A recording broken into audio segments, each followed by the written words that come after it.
ngehujat Kristen atau orang yang suka buka-buka Bible gitu tuh kayak ada perasaan infil gitu. Kamu tuh kenapa sama Assalamualaikum agama orang warahmatullahi kok? wabarakatuh. Waalaikumsalam warahmatullahi wabarakatuh. Lanjut. Waalaikumsalam warahmatullahi wabarakatuh. Lanjut Mbak Tete. Kayak ya perasaan aku tuh kayak nggak suka gitu.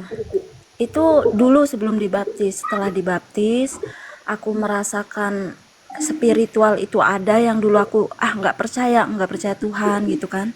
Nah, kan aku baptis selam ya teman-teman ya. Di situ tuh aku merasakan spiritual aku dengan sesuatu yang metafisik, atau bisa dikatakan itu adalah Tuhan ya, atau Roh Kudus, Ruha Dekutsa. Nah, setelah dibaptis 1 minggu, 2 minggu, 3 minggu aku udah jadi Kristen.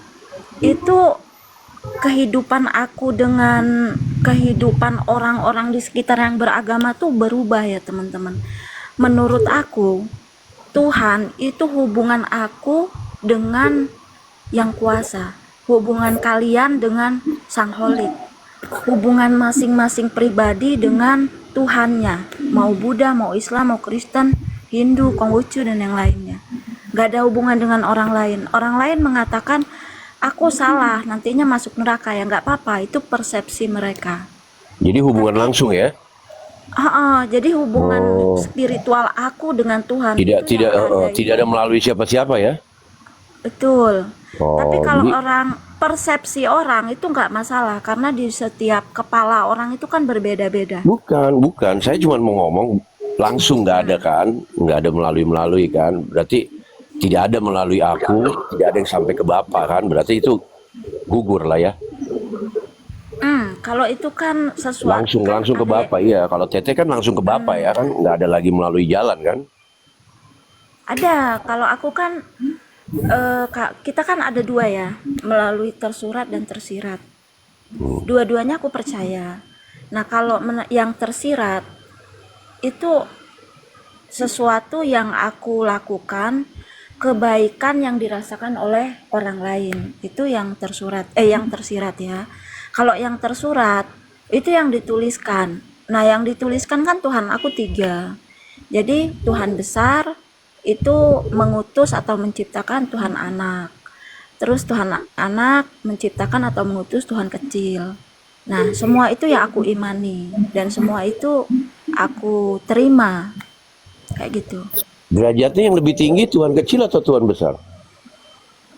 Tuhan besar, namanya aja udah Tuhan besar, gimana sih? Iya, berarti oke.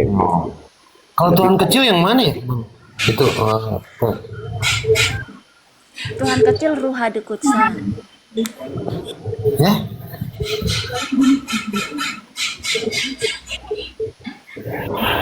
Ruha Dekutsa atau Roh Kudus. Kalau orang Indonesia bilang Roh Kudus, orang sini bilang Ruha Dekutsa. Banting Dep, naikin Dep. Iya. Roh Kudus ya. Kalau King Dave naik, gue mesti ambil pentungan satpam ini, pentungan security. Main Banting ketok Dep malahnya. naik. Bang RR, assalamualaikum. Salam warahmatullahi wabarakatuh. Ini menarik. Ini ya, tadi saya scroll kedengar ada dari ateis tadi ya. Ateis, ke Muslim, terus ke Kristen gitu ya. Iya. Ya, jadi biasanya kalau setahu saya, kalau ateis itu kan orang yang tidak percaya dengan konsep ketuhanan. Orang-orang ateis ini biasanya cerdas-cerdas. Maka kemudian sangat kecil kemungkinan orang yang menggunakan akal kecerdasannya itu masuk kepada Kristen. Kenapa? Karena konsep ketuhanan di dalam Kristen itu sangat berantakan sekali. Maka orang ateis dengan kecerdasannya sangat tidak mungkin kemudian masuk kepada Kristen. Karena yang berhubungan dengan rasionalitas, konsep keimanan itu cuma ada di Islam. Nah, maka kemudian jadi pertanyaan bagi saya dengan Adinda ini. Tadi katanya ada pengalaman spiritual, ada Roh Kudus. Tahu dari mana itu Roh Kudus masuk ke tubuh Anda ini? Ini jadi apa? Mungkin Karena saya ini ya nggak paham tentang Roh Kudus ini, cuma jelaskan dulu gimana itu Anda tahu tentang Roh Kudus itu, coba.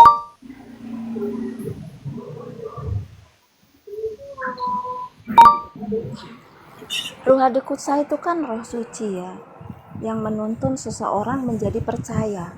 Itu di dalam iman saya. Iya, Kalau betul. kalau teman-teman dari seberang tidak mempercayai itu ya saya hargai. Enggak, yang maksud saya dengarkan baik-baik. Yang maksud saya itu Anda tahu itu Roh Kudus itu dari mana gitu. Ciri khas Roh Kudus itu apa? Sehingga Anda yakin yang masuk ke tubuh Anda adalah Roh Kudus. Ketika Roh Kudus masuk ke tubuh Anda, roh Anda kemana? Ini bahaya ini, doktrin yang kayak gini. Anda berkata Roh Kudus masuk kepada saya. Kalau Roh Kudus masuk kepada roh, Saya kayak nggak gini-gini. bilang Ya, oke, oke. saya nggak bilang Roh Kudus masuk dalam diri Nah, saya. terus gimana? Dalam tuntunan. Oke, tuntunan. Nah, bagaimana Anda yakin itu adalah Roh Kudus?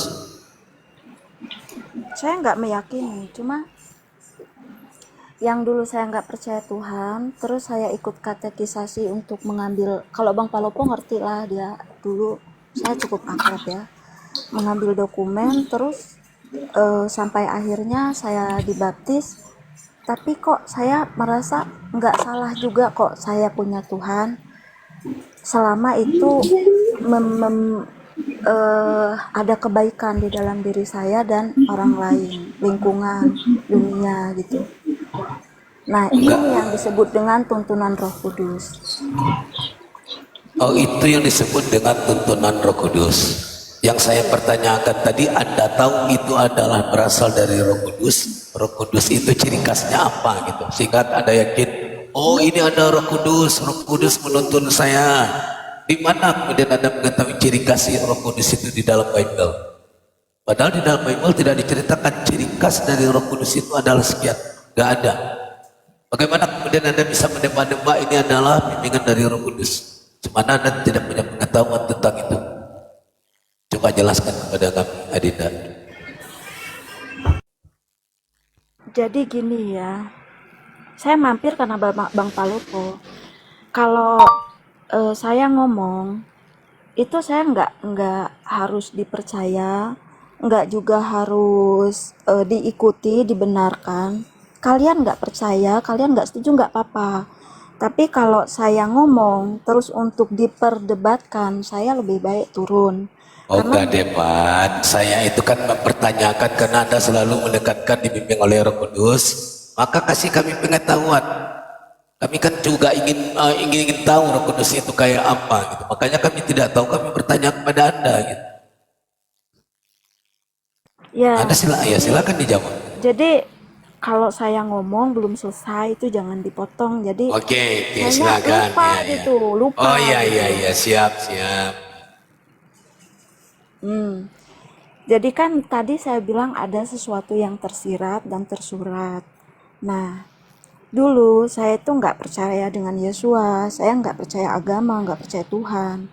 Dan ketika saya ikut katekisasi, terus saya menjadi percaya.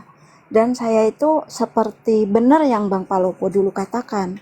Kalau saya percaya Tuhan, mungkin nantinya akan ada reward di situ. Kalau memang surga ada, ya saya mungkin dapat di situ.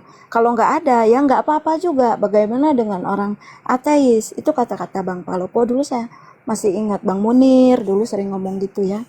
Nah, sekarang saya pikir juga selama itu membuat diri saya menjadi lebih baik di dalam keluarga saya, intinya dulu ya. Kenapa saya nggak melanjutkan gitu kan, saya udah dibaptis untuk menjadi pengikut Yesua.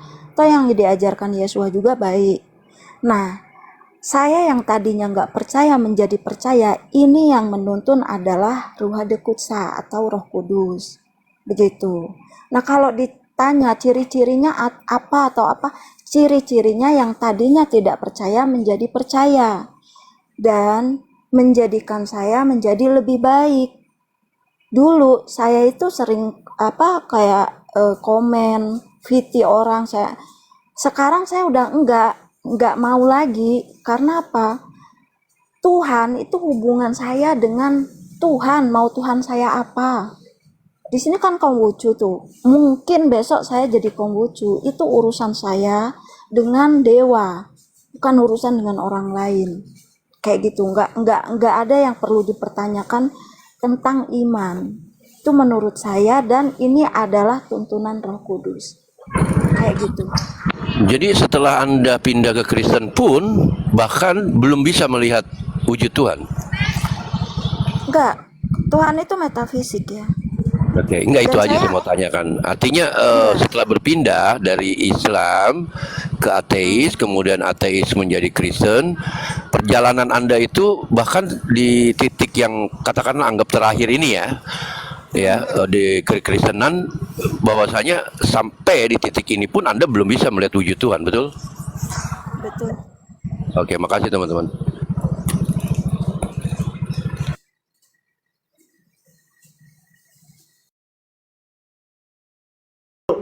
Disapa dulu Bang King Dev. Bang King. King Dev, Ya, selamat sore. selamat sore, selamat sore. Oke, bosku. Santai-santai dulu kita bosku ya, diskusi santai ya. Aman, aman.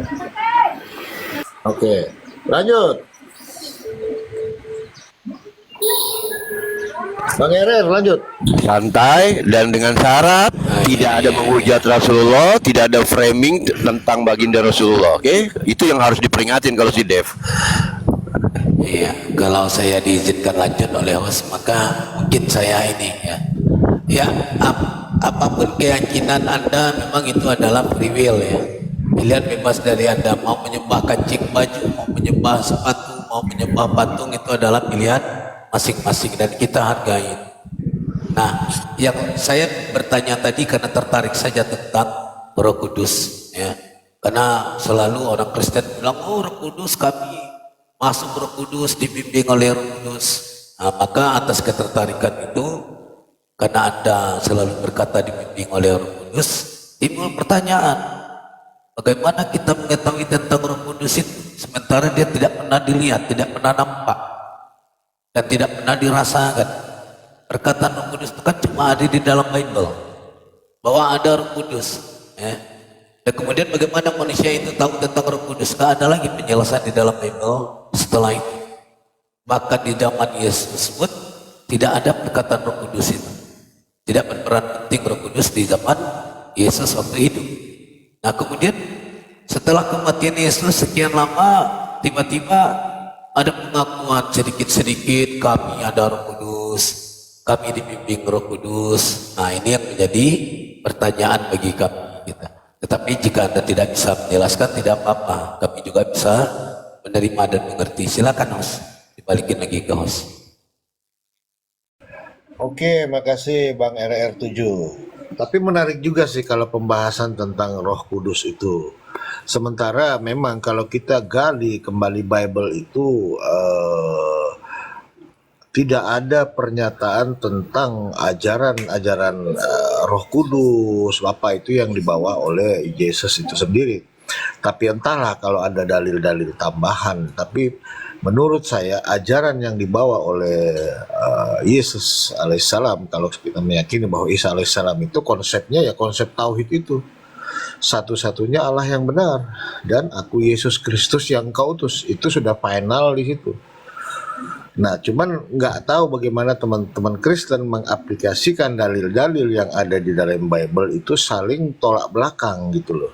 Padahal ayat-ayat itu sudah gamblang.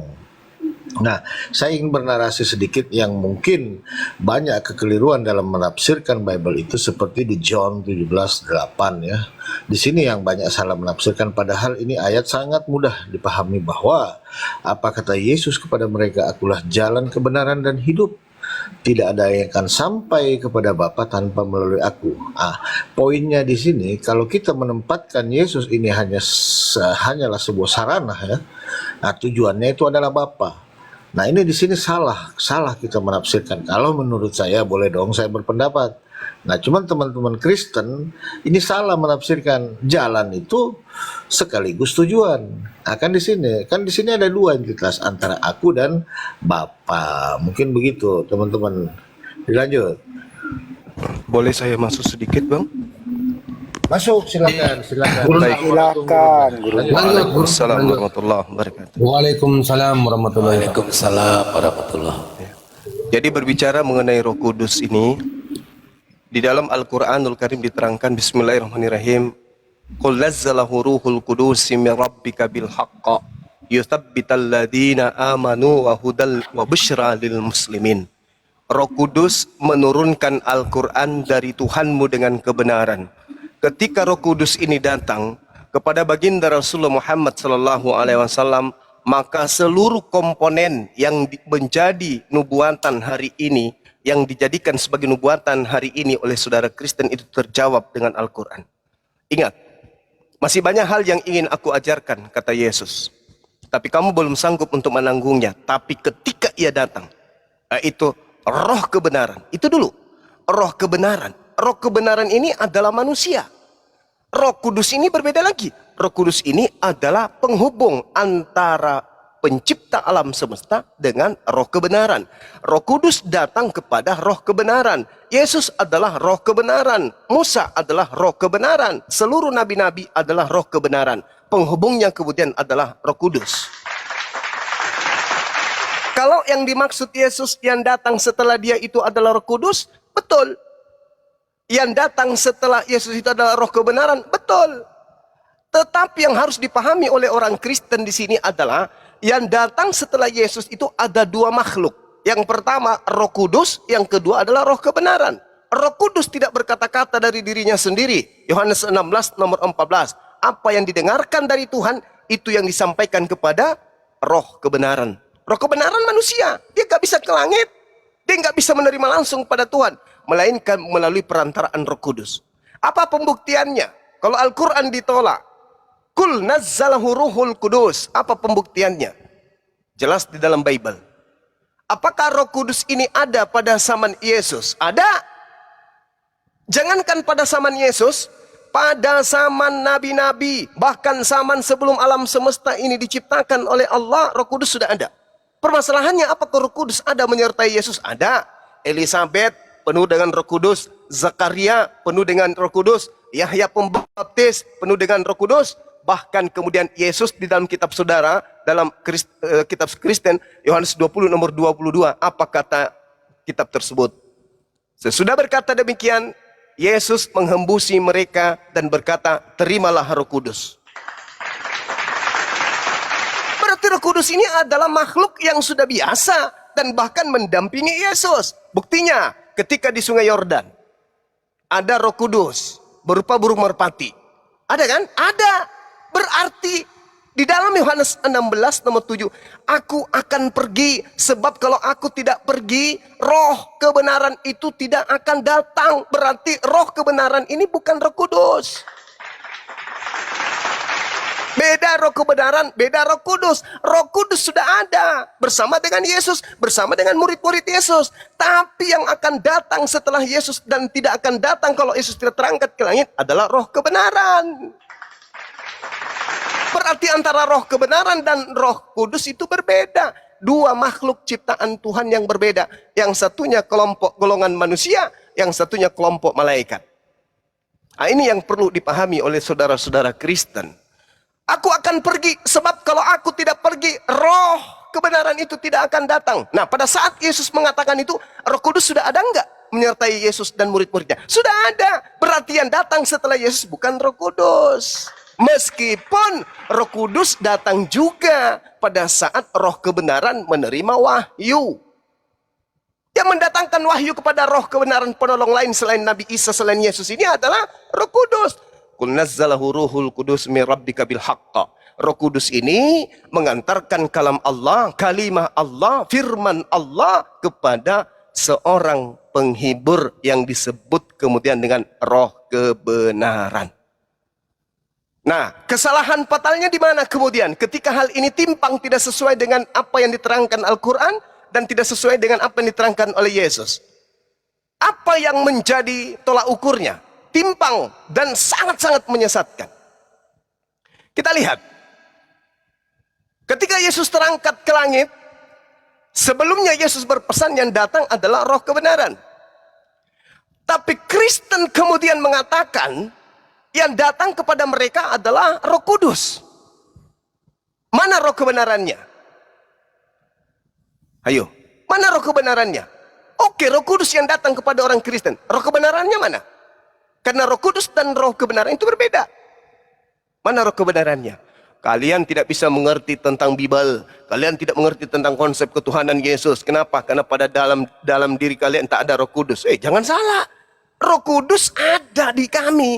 Setiap orang yang beriman kepada Al-Quran, beriman kepada Roh Kudus. Sajian Roh Kudus berupa keadilan, hukum-hukum, dan penginsapan dunia akan dosa sudah terpenuhi di dalam Al-Quran. Al-Quran ini adalah ajaran roh kebenaran yang diterima dari Roh Kudus. Makanya kalau Anda bertanya tentang hukum apapun dalam Islam, jawabannya dari Roh Kudus, yaitu Al-Quran. Karena Al-Quran berasal dari Roh Kudus. Yang mana Roh Kudus ini menerimanya dari Allah. Hukum-hukum semuanya ada dalam Al-Quran. Nah sekarang kalau ditanya Kristen, wahai saudara Kristenku, kata Yesus, Roh Kudus itu, roh kebenaran itu akan mengajarkan segala hukum-hukum. Tolong tunjukkan kepada saya hukum menikahi wanita dalam Kristen itu batasan umurnya, umur apa bisa dinikahi? Ada nggak? Nggak ada. Tolong tunjukkan hukum pewarisan di dalam Kristen. Ada nggak? Nggak ada. Tolong tunjukkan hukum ketatanegaraan, hukum peradilan, hukum bernegara, hukum politik, dan seterusnya. Ada nggak? Nggak ada. Nggak ada dalam Kristen. Tuh, bukannya roh kebenaran, Roh Kudus ini akan mengantarkan segala hukum, aspek keadilan, kebenaran, dan pengisapan dunia akan dosa. Kalau tidak ada, berarti roh kebenarannya bukan pada Kristen, tapi ada jadi Islam. Jadi saya simpulkan 1 menit terakhir. Roh Kudus datang membawa hukum Tuhan, disampaikan kepada roh kebenaran berupa Nabi Muhammad sallallahu alaihi wasallam. Cakupannya semua hukum yang dibutuhkan oleh manusia include di dalam Al-Quranul Karim. Jelas, tepat, sahih, valid. Kita ke Kristen sekarang. Ketika kemudian Yesus mengatakan Roh Kudus akan datang, roh kebenaran akan datang, mengajarkan segala aspek yang berhubungan dengan keadilan, kebenaran, dan hukum-hukum penginsapan dunia akan dosa. Kita tanya sedikit aja kepada saudara Kristen. Kalau itu betul, bagaimana hukum pembagian harta warisan di dalam agama Kristen berdasarkan hukum yang diajarkan oleh Roh Kudus kepada Kristen? Ada jawaban? Sampai 2 jam sebelum kiamat, Kristen tidak akan pernah mampu menunjukkan jawaban itu. Berarti Roh Kudusnya bekerjanya di mana nih? Di Islam atau di Kristen? Di Kristen ada juga roh yang bekerja. Ada roh. Roh apa itu? Roh yang mengaku Yesus sebagai bintang timur, sebagai tunas Daud, yang datang kepada penulis kitab Wahyu atau kitab mimpi 70 tahun kurang lebih setelah Yesus terangkat ke langit. Itu yang roh yang datang kepada saudara-saudara Kristen. Ada lagi roh.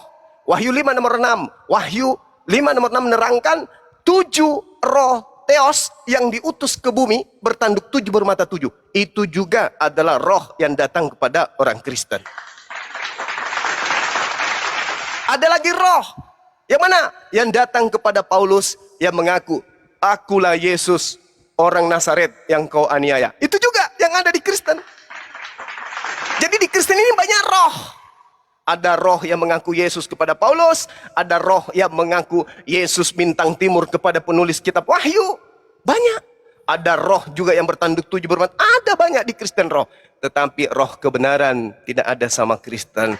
Roh Kudus tak ada sama Kristen. Itu fakta real. Dan saya ingin bantah-bantahan berdebat secara data kepada orang Kristen yang menguasai data tentang Roh Kudus dan roh kebenaran. Silakan. Ada lagi Pak Zuma, satu lagi. Itu kalau hari Minggu juga banyak roh itu roh pendek. Nah, itu roh ya. Itu beda lagi, Cak Ayu. Oke, silakan. Ditanggapi Bang Kingap atau manusia Indonesia, silakan. Silakan kalau mau dibantah buat Bang Siap. setengah Indomie ya silakan. Oke, makasih. Tadi Pak siapa ini? Pak Abang. Ya, gimana Pak Bang? Bang Suma. Siap. Gini. Tadi Anda menjelaskan seolah-olah Roh Kudus di dalam Alkitab itu Anda samakan dengan Jibril di Al-Quran. Itu sudah salah total di situ. Oke, Ya. boleh. Oke ya, itu pertama. Sudah salah di Ya. situ.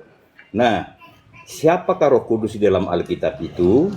Roh Kudus itu adalah roh ilahi sendiri yang berdiam secara kekal dalam zat Allah. Nah, itulah sebabnya di dalam penciptaan turut serta juga Roh Kudus di situ. Misalnya di Kejadian 1. Nah, kemudian apa fungsi Roh Kudus ini? Roh Kudus ini menaungi setiap orang untuk percaya kepada Elohim Yotevave. Seperti kata Mbak ini tadi, katanya mendapat Roh Kudus akhirnya percaya. Ya, itulah fungsi Roh Kudus itu. Nah, di dalam Yoel 2 sudah dikatakan bahwa aku akan mencurahkan rohku atas manusia sehingga mereka akan bernubuat, mendapat penglihatan, mendapat wahyu. Itulah yang mengilhami para nabi sehingga mereka bisa bernubuat. Gitu. Nah, kita bisa buktikan misalnya di dalam di dalam Lukas 2 ya. Bentar, saya bukakan dulu. Lukas 2 Lukas 1 ayatnya yang ke 67. Dikatakan di situ, dan Sakaria ayah Yahya penuh dengan Roh Kudus lalu bernubuat. Nah, itu saya katakan tadi bahwa Roh Kudus itulah yang mengilhami orang-orang pilihan sehingga mereka bisa bernubuat gitu loh. Seperti kata Yoel 2 tadi ayat 28-29. Dikatakan oleh Imam Sakaria di sini, terpujilah Tuhan Allah Israel, sebab ia melawat umatnya dan membawa kelepasan baginya. Ia menumbuhkan sebuah tanduk keselamatan bagi kita di dalam keturunan Daud hambanya itu. Nah, ini merujuk kepada nubuat kedatangan Sang Mesias, yaitu Yesus. Itulah wujud lawatan Elohim terhadap umat manusia. Ya. Nah, kemudian tadi Pak Bang Suma mengatakan bahwa roh kebenaran itu beda dengan Roh Kudus. Nah, lagi-lagi salah. Karena di dalam Yohanes 14 sudah dikatakan begitu bahwa Yesus mengatakan akan menjanjikan penolong lain atau Parakletos. Parakletos ini disebut roh kebenaran. Itu loh, di ayat 17. Roh kebenaran ini akan berdiam di dalam diri orang percaya, seperti Mbak manusia setengah ini Indomie tadi. Seperti itu ya. Nah, kemudian di ayat 26-nya, 14-26 dikatakan di situ, tetapi penghibur itu yaitu Roh Kudus yang akan diutus oleh Bapa di dalam namaku, dialah yang akan mengajarkan segala sesuatu kepadamu dan akan mengingatkan kamu akan semua yang telah kukatakan kepadamu. Nah, itu kan artinya Rasul Paulus, para rasul yang lain mengajarkan tentang Injil itu diilhami oleh Roh Kudus. Begitu. Jadi jangan mengatakan bahwa surat-surat Paulus, surat Petrus itu karangan mereka, itu diilhami Roh Kudus sesuai dengan Yohanes 14:26. Nah, siapa Roh Kudus ini? Kita bisa lihat di dalam Yohanes 15 ayat 26. Yesus mengatakan di situ, jika penghibur yang akan kuutus dari Bapa datang, yaitu Roh kebenaran yang keluar dari Bapa, ia akan bersaksi tentang aku. Jadi jelas di sini bahwa Roh Kudus, Roh kebenaran, penghibur, Parakletos itu sama dengan Roh Kudus, berupa kuasa ilahi. Nah, apa faedah bagi manusia jika dihinggapi Roh Kudus itu? Dia akan menghasilkan buah-buah roh. Misalnya di dalam Galatia, sebentar dulu ya. Galatia 5 ayatnya yang ke-22 sampai 23. Dikatakan di sini, tetapi buah roh ialah kasih. Jadi orang itu menjadi maha pengasih, penuh sukacita, penuh kedamaian, kesejahteraan, kesabaran, kebaikan, kemurahan hati, dan kesetiaan. Itulah buah-buah roh. Makanya banyak orang percaya itu walaupun dianiaya tetap sabar, karena itu kuasa Roh Kudus dalam dirinya.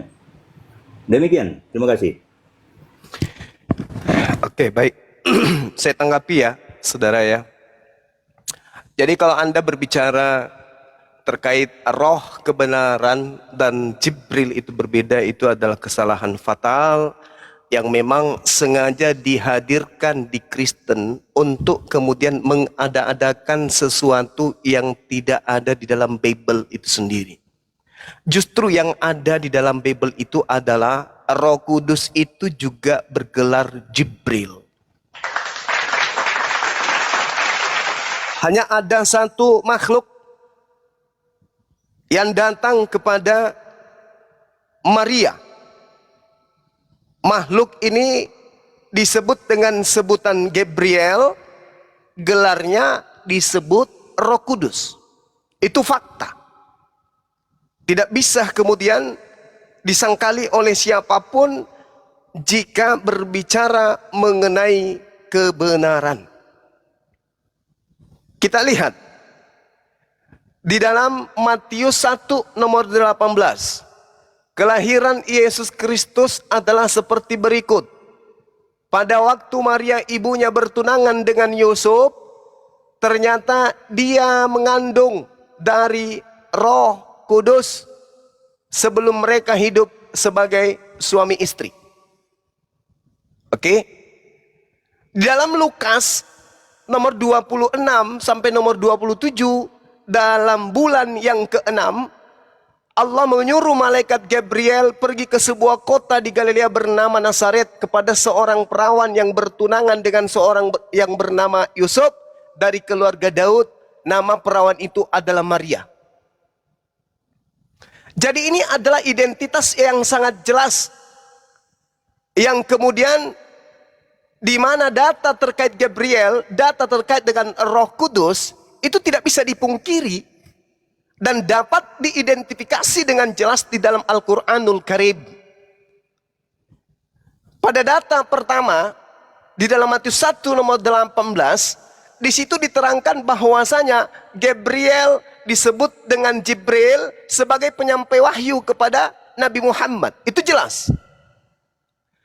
Pada data berikutnya, yaitu Lukas, di situ juga jelas dikatakan bahwasanya Gabriel atau Jibril ada gelar, yaitu Roh Kudus. Itu juga sebagai penyampai firman kepada baginda Rasulullah Muhammad sallallahu alaihi wasallam. Jibril, Roh Kudus itu adalah satu hakikat, satu pribadi dan memiliki gelar yang mana disebut dalam Al-Quran sebagai Ruhul Amin atau Ruhul Kudus. Dan inilah satu sosok yang datang kepada baginda Rasulullah Muhammad sallallahu alaihi wasallam. Demikian juga yang datang kepada Maria.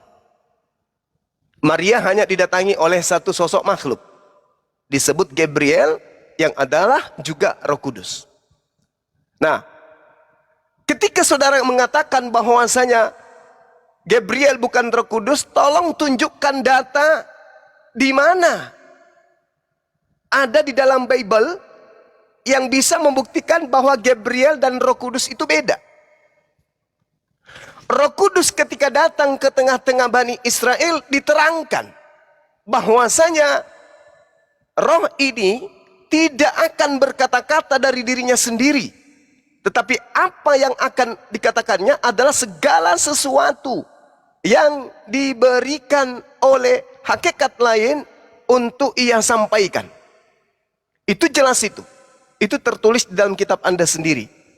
Jadi jelas, apabila ia datangnya itu roh kebenaran, ia akan memimpin kamu ke dalam seluruh kebenaran, sebab ia tidak akan berkata-kata dari dirinya sendiri. Demikian untuk sementara. Silakan. Diambil alih dulu teman, saya ada kepentingan sedikit aja sebentar. Silakan. Oke Pak Zuma, oke. Host atau moderator silakan. Saya lagi kan? Coba Pak Palopo besarkan saya dulu. Saya tunjukkan data dulu. Host moderator di handle dulu Pak Zuma ada berdua.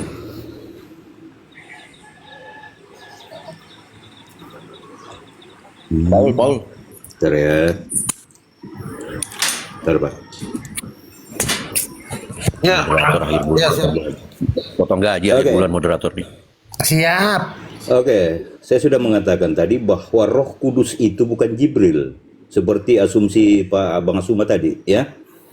Ini Roh Kudus ini adalah Roh Ilahi sendiri yang kekal bersama Ilahi, makanya dikatakan di sini Roh itu akan keluar dari Bapa. Ini loh, ya, keluar dari Bapa. Tidak mungkin malaikat Jibril itu keluar dari Bapa karena itu makhluk. Oke. Nah, Suma tadi mengatakan bahwa di dalam Lukas, kita baca ya. Kita baca Lukas 1. Nih, dikatakan di sini pemberitaan tentang kelahiran Yesus Kristus, ya. Di dalam bulan ke-6, Allah menyuruh malaikat Gabriel pergi ke sebuah kota di Galilea bernama Nazaret. Ya, kita sampai di situ aja kepada Maria di sini perawan ya. Nah, kemudian di ayat selanjutnya Gabriel itu berkata, sesungguhnya engkau akan mengandung dan akan melahirkan seorang anak laki-laki dan hendaklah engkau menamai dia Yesus. Bla bla bla bla bla, ikan menjadi raja atas kaum keturunan Yakub sampai selama-lamanya dan kerajaannya tidak akan berkesudahan atau kekal. Nah, disinilah kata Maria kepada malaikat itu, Jibril itu, Gabriel itu, bagaimana hal itu mungkin terjadi karena aku belum bersuami. Nah, disinilah jawabannya. Jawab malaikat itu kepadanya, Roh Kudus akan turun atasmu. Artinya Roh Kudus ini berbeda dengan Jibril, malaikat Gabriel ini. Itu aja jawabannya, selesai. Terima kasih. Jadi King Dev selalu menekankan bahwa Roh Kudus ini berbeda dengan Jibril. Nah, saya ingin bertanya kepada King Dev, entitas yang kemudian menyampaikan firman itu disebut dengan apa? Coba jelaskan ini dulu. Kemudian nanti kita masuk kepada Parakletos yang Anda anggap sebagai Roh Kudus. Ini pun salah Anda menjelaskan tentang Parakletos. Nanti akan saya jelaskan. Coba saya pertanyakan dulu. Allah kemudian mengutus entitas Gabriel kepada Yusuf untuk menyampaikan nubuat. Terus Gabriel ini disebut dengan apa? Roh Kuduskah, Roh Kebenarankah atau apa? Coba Anda jelaskan. Silakan.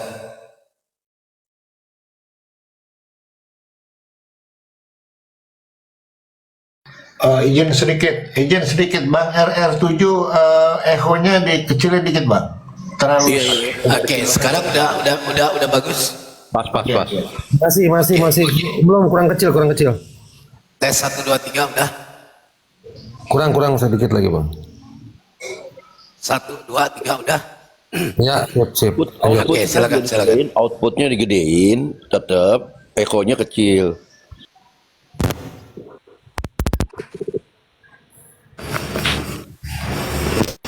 Oke, silakan apa King Dev jelaskan.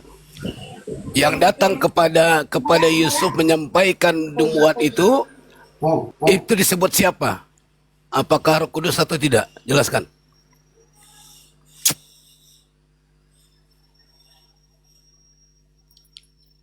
Itu dibuka dulu mute-nya King Dev. Sorry. Saya sudah mengatakan tadi bahwa malaikat Gabriel yang disebut di dalam Islam sebagai Jibril itu adalah malaikat ciptaan gitu loh. Hanya sebagai penyampai kabar berita di dalam Alkitab. Sama seperti di dalam Lukas 1 ini ketika dia mendatangi Maria. Memberitakan bahwa dia akan mengandung dan melahirkan seorang anak laki-laki dan akan dinamai Yesus. Kemudian juga di dalam misalnya Lukas 2 ketika Gabriel itu mendatangi para gembala, ya, itu juga sebagai penyampai pesan saja. Nih, tiba-tiba berdiri seorang malaikat Tuhan di dekat mereka. Ini Gabriel ini. Sama seperti ketika Yesus itu bangkit. Kita buka di dalam Matius 28, ntar ya. Matius 28. Nah, akan tetapi malaikat itu berkata kepada perempuan-perempuan itu, janganlah kamu takut, sebab aku tahu kamu mencari Yesus yang disalibkan itu. Ia tidak ada di sini sebab ia telah bangkit, sama seperti yang telah dikatakannya. Marilah kita lihatlah tempat ia berbaring. Jadi malaikat ini hanya sebagai penyampai berita. Nah, Roh Kudus itu beda, Pak. Roh Kudus itu adalah roh ilahi yang berperan di dalam pewahyuan kepada para nabi. Misalnya di dalam Yoel tadi saya angkat, di dalam Yoel 2 dikatakan di sini ayat 28-29, bentar ya. Nih. Kemudian pada hari itu akan terjadi bahwa aku akan mencurahkan rohku ke atas manusia, maka anak-anak laki-laki dan perempuan akan bernubuat.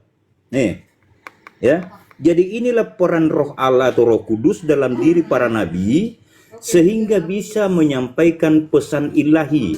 Jadi bukan pesan itu diterima nabi, tetapi ilham roh itu sendiri yang masuk dalam diri para nabi itu. Itulah sebabnya saya katakan tadi di dalam Lukas 1 ayatnya yang ke-67 dikatakan bahwa Imam Sakaria itu penuh dengan Roh Kudus ini. Dan Sakaria ayahnya atau ayah Yahya penuh dengan Roh Kudus lalu bernubuat. Ini nubuatnya tentang kedatangan Allah Israel atau Yod-Heh-Vav-He melawat manusia, yaitu Yesus Kristus. Dikatakan di sini ia menumbuhkan sebuah tanduk keselamatan bagi kita di dalam keturunan Daud hambanya itu. Inilah fungsi Roh Kudus ini. Ya, sama seperti ketika Yesus menjanjikan seorang penolong lain yang disebut Parakletos. Bentar Pak, bentar Pak. Besarkan dulu. Dikatakan di sini, tetapi penghibur, yaitu Roh Kudus, yang akan diutus oleh Bapa di dalam namaku, dialah yang akan mengajarkan segala sesuatu kepadamu dan akan mengingatkan kamu akan semua yang telah kukatakan kepadamu. Nah, di ayat 17, ini loh, dikatakan di sini, yaitu roh kebenaran. Dunia tidak dapat menerima dia, sebab dunia tidak melihat dia dan tidak mengenal dia. Tetapi kamu mengenal dia, sebab ia menyertai kamu dan akan diam di dalam kamu. Ini udah berulang-ulang. Jadi roh Jadi Allah itu berdiam di dalam diri orang-orang percaya. Ya. Oke. Coba Anda diam, saya jelaskan baik-baiknya. Dia tadi menyebut Parakletos adalah Roh Kudus itu sendiri, tetapi di dalam kajian historical teologis, Parakletos ini adalah orang yang mendampingi seseorang di mahkamah, ya. Dia tidak merujuk kepada entitas Roh Kudus, tetapi merujuk kepada entitas seseorang yang mendampingi seseorang di mahkamah pengadilan. Ini kemudian diambil oleh orang-orang Kristen dan kemudian dicocok logi. Kata asalnya adalah parakletor. Kemudian tiba-tiba orang Kristen kemudian mengambil menjadi parakletos yang kemudian dimaksudkan kepada Roh Kudus. Ini aja Anda sudah sesat ini, ya.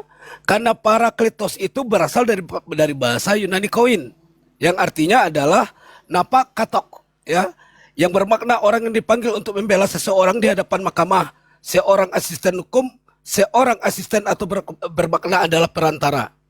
Bagaimana kemudian Anda menyamakan perantara itu dengan ilahi sendiri, yaitu Roh Kudus? Maknanya saja salah, kemudian subjeknya juga salah. Inilah orang Kristen. Ketika dia berkata, anak Allah itu ada di dalam Alkitab, padahal Bene Elohim itu adalah kata-kata yang berasal dari Yunani, yang berasal dari bahasa Yahudi yang berarti adalah para malaikat. Itu yang disebut dengan Bene Elohim, ya. Kemudian diambil, disadur oleh orang-orang Kristen, dijadikan Bene Elohim ini sebagai anak Allah. Enggak ada itu sumbernya, Bung. Apalagi Anda menyamakan Parakletos ini dengan Roh Kudus. Di mana baca lagi Anda sejarah historical teologis. Tidak satu pun historical teologis menjelaskan bahwa Parakletos ini adalah Roh Kudus. Nah, bagaimana kemudian tiba-tiba di dalam kitab Anda Parakletos sama dianggap dengan penghibur? Ini Anda baca di Ayub kan? Parakletos sama dengan penghibur.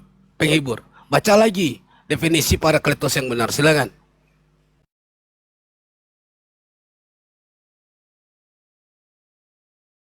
Silakan King Dev. Bantah itu. Gini Pak, memang Parakletos itu disebut sebagai penolong lain, ya kan begitu? Karena memang Roh Kudus ini berdiam di dalam diri orang-orang percaya seperti Mbak ini tadi gitu loh. Makanya dia itu percaya kepada Elohim gitu. Nah, kalau Anda membantah pernyataan saya, ya itu urusan Anda. Saya tidak mau berdebat kusir di sini karena saya hanya memberitakan isi Alkitab. Ya, Pak ya. Sebentar. Oke, sudah siap? Sebentar dulu. Oke, silakan. Di dalam Kisah Para Rasul 9 lagi-lagi dikatakan di sini. Bentar ya. Anda tidak mau besarkan saya sih. Nih. Silakan besarkan dia moderator, minta tolong. Oke, ketika Paulus itu ditemui oleh Yesus, misalnya begitu di perjalanan ke Damsyik, ya kan? Dia dipilih oleh Tuhan Yesus menjadi pengabar Injil kepada bangsa-bangsa lain, gitu kan? Dan itu kesaksiannya melalui Ananias, ini kan? Ananias, seorang murid Tuhan juga di Damsyik. Nah, disinilah dikatakan ketika dia dibaptis dan seketika itu ini ia melihat lagi dan penuh dengan Roh Kudus. Jadi Roh Kudus inilah yang mengilhami Rasul Paulus sehingga dia bisa mengajarkan Injil gitu loh. Walaupun tidak pernah mendengarkan Injil ajaran Yesus itu, tetapi melalui Roh Kudus inilah dia bisa mengajarkan Injil sesuai dengan pernyataan Yesus tadi di Yohanes 14:26. Bahwa dia yang akan mengingatkan kamu ya apa yang telah kuajarkan kepada kamu. Itulah dasarnya, makanya Rasul Paulus bisa mengajarkan Injil ke berbagai bangsa. Walaupun sebelumnya beliau ini adalah orang yang jahat gitu loh. Tetapi karena dipenuhi Roh Kudus, akhirnya dia bisa mengajarkan Injil. Begitu, Pak. Oke. Makasih. Oke. Tolong besarkan saya. Ada 3 poin dia membahas tentang Parakletos. Pertama, dia berkata bahwa ada perintah untuk mengajarkan ajaran Injil ke seluruh bangsa-bangsa. Nanti saya akan bantah. Kedua poinnya dia berkata Ananias adalah murid dari Tuhan Yesus yang berasal dari Damsyik. Yang ketiga dia berkata bahwa ajaran tersebut ada di dalam Bible semuanya. Mari kita bahas satu persatu. Pertama, dia berkata bahwa Ananias adalah murid dari Yesus itu sendiri. Dari mana dalilnya, Bung? Ya. Maka kita akan bongkar tentang Kisah Para Rasul. Paulus mengaku bertemu dengan Yesus ketika dia melakukan perjalanan ke Damsyik. Dia melihat suatu cahaya. Ketika dia melihat satu cahaya, kemudian dia berkata, "Siapakah engkau, Tuhan?" Dia bertanya tetapi dia menjawab di kalimat terakhir, "Siapakah engkau, Tuhan?" Ini aja sudah salah, ya. Bagaimana kita memakai yang salah? Kemudian kesalahan yang kedua, ketika cahaya itu kemudian dilihat oleh Paulus, cahaya itu berkata, "Saulus, Saulus, mengapa engkau menganiaya aku?" Kapan Paulus ini menganiaya Yesus sementara mereka tidak pernah bertemu? Ya, ini 2 kesalahan. Yang ketiga, ya, Ananias tidak pernah menyaksikan pertemuan antara Paulus dengan Yesus. Ananias hanya menerima informasi agar mendatangi rumah dari salah seorang murid untuk menemui orang yang berasal dari Saduki. Anda baca lagi Alkitab Anda dengan benar, ya, tentang tentang siapa Paulus dan siapa Ananias. Jangan kemudian ngibul. Kasihan kalau Anda ngibul di sini, ya, karena kami paham dengan Bible Anda. Ya. Kemudian baliklah kita kemudian bicara tentang Parakletos tadi. Dia mengatakan Parakletos tadi adalah penghibur, salah. Ya. Di dalam Di dalam kajian Yunani dalam bahasa Yunani, Parakletos itu disebut adalah orang, sesuatu yang kemudian bisa dilihat, bisa dipegang, bisa diraba, yang mendampingi seseorang dalam masalah hukum. Ini yang disebut dengan Parakletos. Bagaimana kemudian sesuatu yang bisa dilihat dan diraba dan juga bisa disaksikan tiba-tiba menjadi Roh Kudus? Dalilnya di mana, Bung? Sejarahnya di mana Parakletos itu tiba-tiba jadi Roh Kudus? Ini yang saya minta dari tadi. Kenapa tiba-tiba di kitab Anda bahwa dikatakan Parakletos itu sama dengan Roh Kudus. Saya minta dasarnya di mana? Karena ini melenceng dari definisi Parakletos di dalam bahasa Yunani. Kemudian dijelaskan, ya. Kitab Ayub 16 ayat 2 dengan makna para penghibur, yakni pada nas keluhan Ayub mengenai para penghibur sialan. Ini bukan saya yang bilang sialan, ya. Ayub berkata para penghibur itu adalah sialan yang gagal membangkitkan kembali semangatnya dikala dia berduka. Bagaimana kemudian Anda berkata, oh Roh Kudus yang membimbing orang, yang kemudian yang memberikan orang kepada keimanan, tiba-tiba dikatakan oleh sebagai seorang sialan. Bagaimana ini? Dikatakan oleh Ayub adalah dia orang sialan. Ayo, Anda jelaskan ini. Ini di dalam Ayub 16 ayat 2. Ya. Ayub mengatakan bahwa roh penghibur itu adalah sialan karena tidak dapat membangkitkan semangat yang dia berikan. Nah, bagaimana kemudian Anda mengcompare bahwa Anda dari tadi berkata bahwa Roh Kudus pembimbing kami, memberikan ketaatan kepada kami, kemudian memberikan segala iman kepada kami. Sementara Ayub sendiri berkata bahwa dia adalah sialan, penghibur itu adalah sialan, Parakletos itu adalah sialan. Jelaskan sama saya, ayo. Oke, gantian posisi. Kasih. Gini Pak Ustadz. Ini kalau saya kaji yang Anda bantah tadi, yang Anda persoalkan tadi, siapakah engkau Tuhan? Saya sepakat dengan Anda bahwa ini bukan kata Tuhan di sini sebenarnya. Tetapi itu lebih tepat menggunakan kata Tuhan, artinya belum dikenal gitu. Seperti ini. Ya. Saul menjawab, siapakah engkau Tuhan? Karena sosok yang berbicara kepada dia itu dia belum kenal gitu loh. Jadi ini lebih tepat. Artinya Anda sepakat bahwa sebentar. Artinya Anda sepakat ada kesalahan terjemahan dalam LAI. Sepakati ini dulu. Berarti LAI salah terjemah ya. Kita sepakati. Iya. Oke. Namanya manusia Kawan-kawan, pasti ada kesalahan. LAI salah dalam lanjut, kemudian menerjemahkan itu. Oke, saya lanjut ya. Anda tadi membantah bahwa Ananias itu bukan murid. Nah, Alkitab sendiri mengatakan di sini. Di Damsyik ada seorang murid Tuhan bernama Ananias. Nah, Ananias juga ini didatangi oleh Tuhan Yesus dalam bentuk cahaya. Firman Tuhan kepadanya dalam suatu penglihatan, mari pergilah ke jalan bernama Jalan Lurus dan carilah di rumah Yudas seorang dari Tarsus yang bernama Saulus. Ia sekarang berdoa. Ya kan gitu. Kemudian Ananias itu protes karena dia tahu Paulus itu adalah penganiaya. Makanya dikatakan di sini, dari banyak orang telah kudengar tentang orang itu, betapa banyaknya kejahatan yang dilakukannya terhadap orang-orang kudusmu di Yerusalem. Dan ia datang kemari dengan penuh kuasa dari imam-imam kepala untuk menangkap semua orang yang memanggil namamu atau percaya kepadamu. Nah, disinilah. Tetapi firman Tuhan atau perkataan Yesus kepada Ananias, pergilah, sebab orang ini adalah alat pilihan bagiku untuk memberitakan namaku kepada bangsa-bangsa lain. Ya, itu.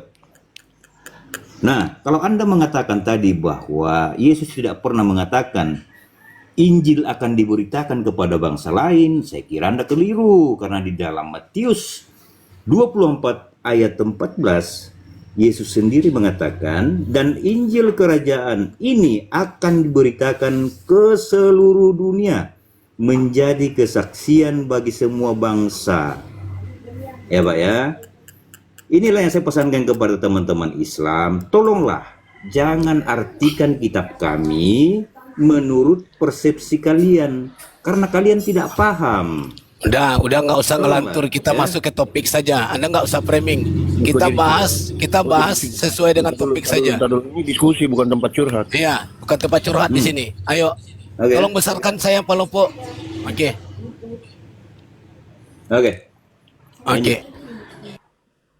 King Dev dari tadi berkata bahwa ada perintah untuk menyebarkan Injil ke seluruh bangsa-bangsa. Maka mari kita baca Matius 10 ayat 5 dan 8.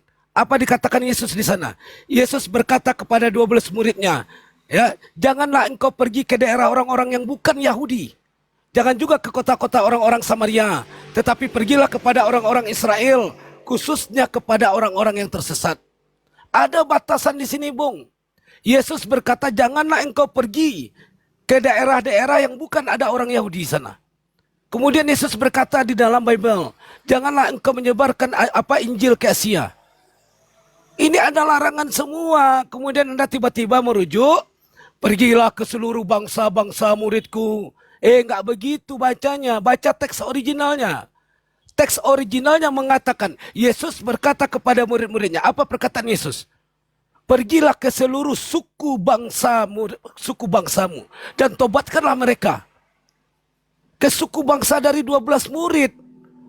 Makanya Yesus berkata, aku diutus hanya kepada domba-domba yang tersesat dari kalangan Bani Israel. Siapa domba-domba yang tersesat itu? 12 suku dari Bani Israel. Selain 12 suku ini dia tidak dapat pengajaran dari Yesus. Makanya di dalam kitab Wahyu dikatakan hanya 144.000 orang yang masuk dalam kerajaan surga. Masing-masing dari 144.000 orang itu diterima oleh 12 suku dari Bani Israel. Setiap suku masing-masing mendapatkan jatah 12.000 orang. Dan orang yang mendapatkan jatah surga dari 12 suku kemudian dimaterai dahinya oleh malaikat. Kemudian dijelaskan di dalam kitab Wahyu, di dalam surga nanti akan ada 12 bangunan. Yang kemudian bangunan itu dinamakan dari 12 suku Bani Israel. Ente ini masuknya dari mana? Yang mengatakan bahwa ajaran Yesus boleh disebarkan ke seluruh bangsa-bangsa. Bani Tarutung. Ayo, ente masuk surganya dari mana?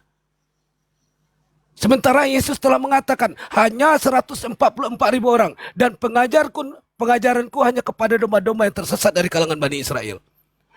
Selain domba-domba yang tersesat, tidak berhak mendapatkan pengajaranku. Makanya dia berkata kepada murid-muridnya, janganlah engkau menyimpang ke jalan bangsa lain, janganlah engkau masuk ke dalam kota Samaria, tetapi tobatkanlah orang domba-domba yang tersesat dari kalangan Bani Israel. Ini dia, jangan dipelintir sahabatku.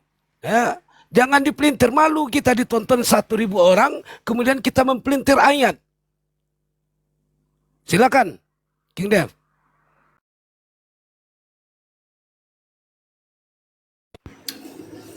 Terima kasih. Tadi Pak Ustadz membaca ayat ini, ya kan? Janganlah kamu menyimpang ke jalan bangsa lain atau masuk ke dalam kota orang Samaria. Tidak ada masalah dengan ayat ini, Pak. Karena 12 rasul yang dipilih itu memang dikhususkan bagi bangsa Israel, dari kaum-kaum Israel. Nah, kalau Anda menyimpulkan bahwa ayat ini menunjukkan bahwa Injil tidak boleh diberitakan kepada bangsa-bangsa lain, saya kira Anda sudah salah. Karena Yesus sendiri mengatakan di Matius 24 tadi, ini loh.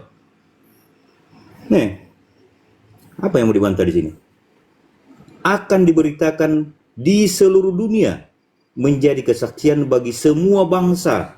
Ini bukan satu bangsa, semua bangsa, Pak, ya. Semua bangsa. Sama seperti pernyataan Yesus kepada Ananias tentang Rasul Paulus. Ya kan tadi sudah kita baca, mau diulang lagi. Tidak ada yang salah di Alkitab itu. Nih. Dikatakan karena Ananias itu protes bahwa orang ini orang jahat. Ini penuh kuasa dari imam yang kepala untuk menangkap semua orang memanggil namamu. Tetapi firman Tuhan kepadanya, pergilah sebab orang ini adalah alat pilihan bagiku untuk memberitakan namaku kepada bangsa-bangsa lain. Ya, bukan cuma bangsa Israel. Nah, tadi Anda mengangkat, lagi-lagi saya katakan jangan mengartikan Alkitab, Pak, kalau tidak paham. Anda tadi mengangkat Wahyu 7. Iya kan? Ini Anda angkat tadi nih, 144.000. Anda tidak paham konteksnya di sini. 144.000 ini merujuk kepada orang-orang dari Israel secara lahiriah yang sudah termaterai. Artinya sudah dipilih tanpa melalui penghakiman nanti. tugas orang ini yang diambil dari setiap suku 12.000 orang akan membantu Kristus di dalam kerajaan surga. Ya. Nah, kemudian di mana posisi orang lain? Nih. Kemudian daripada itu, aku melihat sesungguhnya suatu kumpulan besar orang banyak yang tidak dapat terhitung banyaknya dari segala bangsa, bukan cuma bangsa Israel ya, dan suku dan kaum dan bahasa, berdiri di hadapan tahta dan di hadapan anak domba. Inilah bangsa-bangsa lain, Pak. Jangan kaitkan 144.000 di sini bahwa cuma sekian yang masuk surga, tidak. Karena ada ayat lain yang menegaskan di sini. Nih, Pak. Ya. Oke, terima kasih. Jadi dia berkata bahwa selain 144.000 orang yang langsung masuk surga, kata dia, kemudian ada lagi sejumlah orang besar, sekelompok orang banyak yang masuk dalam kerajaan surga. Dia kemudian melakukan penipuan, dia tidak membaca ayat itu secara utuh. Padahal di dalam ayat itu dikatakan, orang itu berpakaian putih dan memegang daun palem. Dia tidak baca itu. Pertanyaan saya sekarang, apakah orang Kristen mati dikuburkan dengan kain kafan atau tidak? Orang berpakaian putih itu adalah identik dengan kain kafan. Ya, sementara Anda matinya pakai jas. Anda matinya pakai kemeja, pakai sepatu. Anda mau jalan-jalan di surga atau gimana? Nggak ada itu, ya. Kemudian dia berkata, 12 rasul. Kapan murid-murid Yesus, 12 murid Yesus itu menjadi rasul? Berikan saya dalilnya bahwa di dalam Bible 12 murid itu diangkat menjadi rasul. Silakan.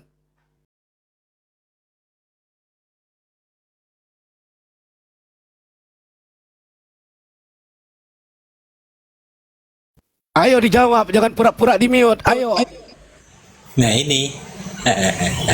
Jangan pura-pura di mute. Baca yang benar itu. Gantian posisi. Memakai posisi jubah dong. putih dan memegang daun palem. Baik, Pak. Jangan dihilangkan. Baik. Oke.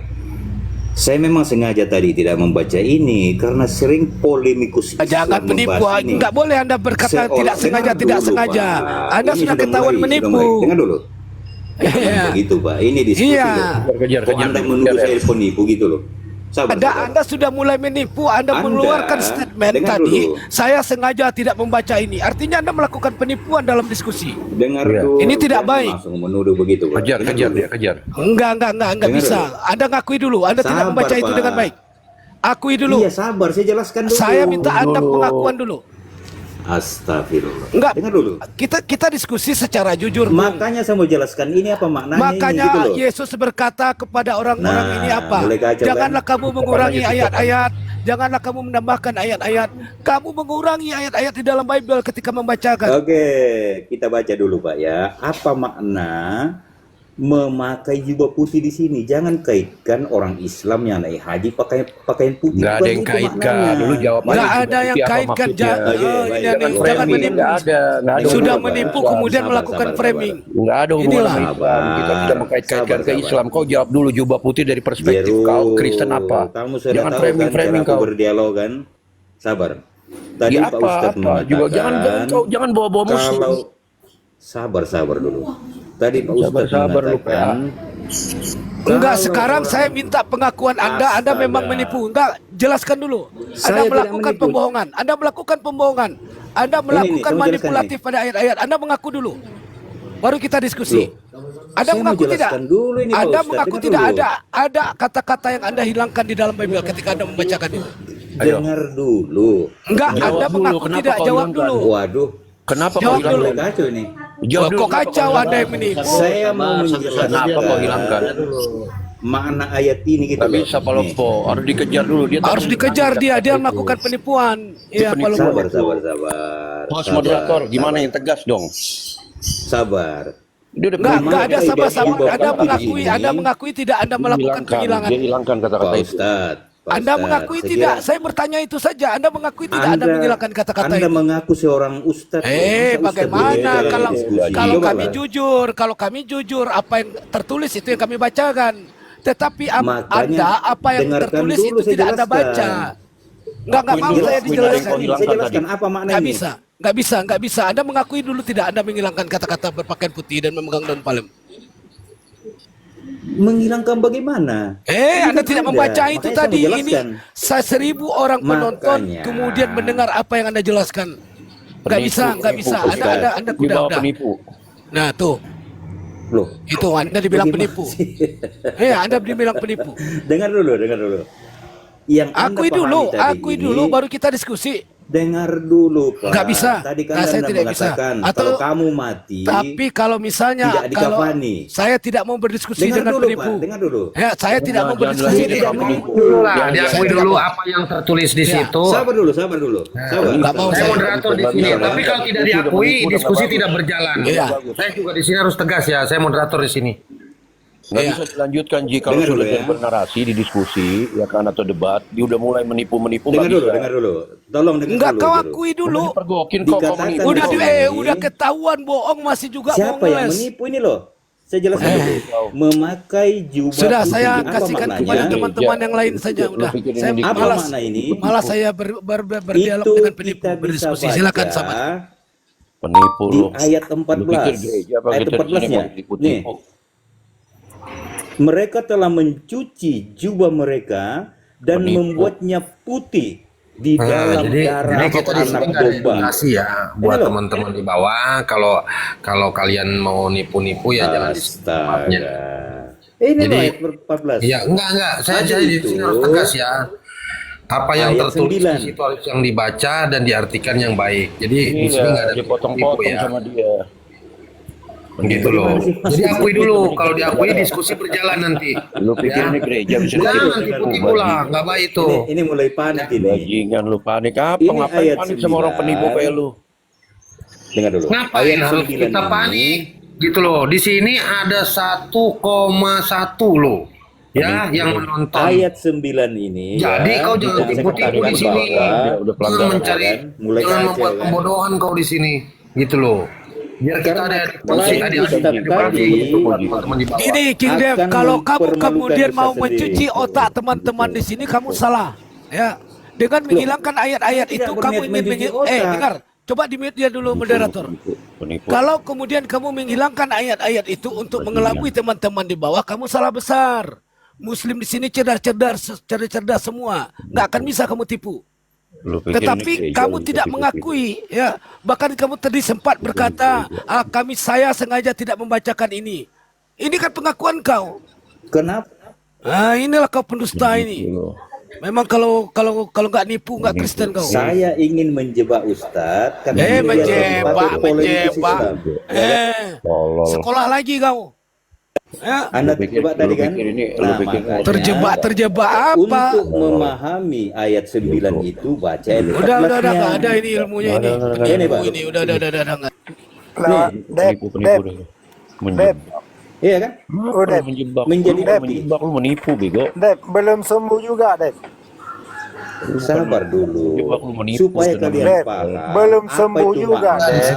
Gitu loh. Muslim ini cerdas, Bang Dep. Dep, belum sembuh juga, Dep. Ya. Dikafani, nggak Gitu. nyambung. Jangan tipu-tipu lah di sini. Ya. Ji, Pada Yesusnya Ini dikafani maknanya. juga. Jadilah Kristen Ah. yang bisa berdiri dengan kakinya Ayolah sendiri. kita cari ujung kulup Yesus itu, Itu Dep. kacau gitu loh. nggak bisa ini kayak begini caranya. Dep, Nggak bisa lah. Yuk, Nggak bisa membawa yuk narasi kita cari begini. ujung kulup Yesus dulu, yuk. Bener nggak tadi Ini dia loh. ngomong apa? Saya mau Ya, dari menjebak. dulu, Lu Bang, menjebak. dari dulu. Dari dulu. Betul kan?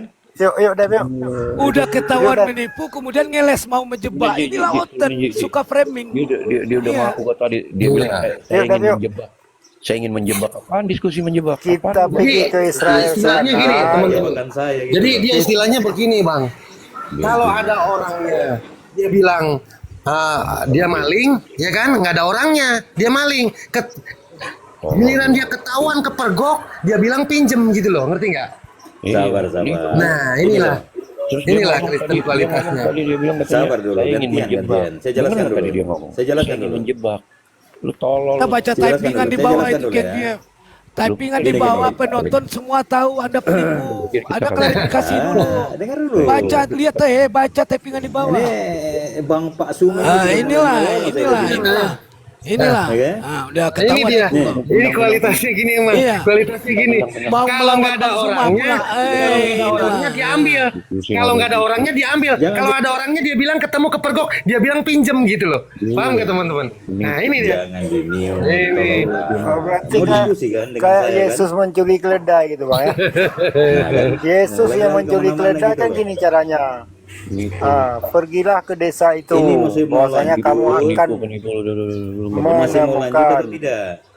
satu Masih ekor mau lanjut? keledai yang Ini terdapat. pula mau melawan Bang Zuma dengan kualitas kayak gini, mau melawan Bang Zuma kamu. Saya baca Udah, aduh, Apa udah, saya? aduh, apa saya Defensif. apa? Penipu emang luar biasa kalau dia emang gitu-gitu terus bang. Ada berkembang. Diskusinya jalan di tempat. Baru dia ngomong Yang begini lagi jago. tadi. Dia ngomong begini, dia bilang, Yang "Saya jago ingin menjebak." framing. Mana ada orang benar Iya. sih saya ingin menjebak. Terjebak. Itu kalimat Betul, apa kan? itu saya ingin menjebak? Lu pikir kita kaleng-kaleng di sini? Loh. Tolong. Buktinya ayat Bego. 9. Gereja. Kalian tidak paham artinya. Kalian maknanya Saya sebagai Pak. orang Emang mati kamu lebih dikafani paham? kain Tidak putih. paham. Itu kan sudah konyol di situ. Oh enggak paham. Kamu lebih paham. Gini Deb. Sebelum Gimana? Yesus disunat itu Deb, nonotnya Yesus dikocok dulu sama yang penyunat ini atau tidak? Deb? Ayo. Tetap kondusif, tetap Ah. kondusif. Astagfirullahaladzim. dijaga, saudara. Biar enak dipotong. Sabar dulu bang. Tetap- Sebelum tetap nonot kondusif. Yesus Masih mau lanjut atau tidak? Ngapain lanjut? Masih mau Deb, lanjut? sebelum Lu mau sebelum ngajarin kita Yesus ilmu tipu-tipu? disunat, Lu mau ngajarin kita nonat ilmu Yesus tipu-tipu? itu di Lu bilang Gimana, lanjutin, mau Ustaz? dilanjutin. Dikocok Kenapa dulu mesti atau dilanjutin? tidak? Mau lanjut? Lu mau lanjutin? Saya mau Lanjutin melanjutin sama dengan catatan Anda kemudian mengatakan kepada audien bahwa Anda sengaja menghilangkan kata-kata itu. Saya tidak sengaja menghilangkan. Udah, Tapi saya udah, sengaja Anda penipu, Anda penipu, supaya udah Anda malas saya. tanyakan, gitu loh. Anda terjebak. Ya kan? Karena Akui Anda dulu, tidak paham. jujurlah Anda dengan Iya diri loh. Anda.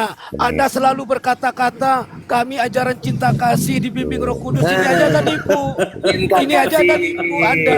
Astagfirullah. Inilah yang cuma kau beribadah, sedangkan yang kau jalankan adalah perintah manusia ya. Ini. Dengar dulu, Ini Pak nih. Ustaz. Karena dia Tadi berkata-kata kan Pak bukan menurut Ustaz firman Tuhan, tapi melainkan mengkaitkan ini seorang dengan penipu kapan? yang beriman. Ya Nah, kan? ini dia nih. Makanya Anda Bang mengatakan Palopo siapa di yang mana-mana dikafani ini terus Bang ketika ya. Bang Palopo nggak ada perkembangan Bang. Sampah ini Bang. ada perkembangan Nggak berkembang, sampah. nggak mampu kan? Sama kayak ujung kulup Yesus itu yang terbuang, itu kan sampah. Itu. Padahal Berarti nggak itu punya 100%. Ya itu Tuhan. aja. Nggak 100% manusia ya. Bego. Hanya Oh, enggak menghina, 100% Tuhan. menghina. Itu aja kerjaan Itu kalian. udah dibuang jadi sampah. Mau diskusi lu mau nipu di sini. Jadi sampah atau bukan? Hah? Ya ya. Buat apa lanjutin sama seorang penipu? Ya, Akuin dulu lah. Perhatikan ini ya. Enggak usah diakuin Bang. Itu nggak usah. saya Biar katakan aja. tadi ke Pak Ustaz. Biar. Lu pikir Memang kayak gitu terus. Itu Jangan bawa literasi mengartikan dari kiamat. Alkitab Habis itu dia karena kalian paparkan di tidak sini Bang. paham gitu loh. Ya. Kalian tidak paham Alkitab. Ya kali Walaupun Suma ini Alkitab. kayak yang katanya Gurunda. mana Alkitab? Bible itu.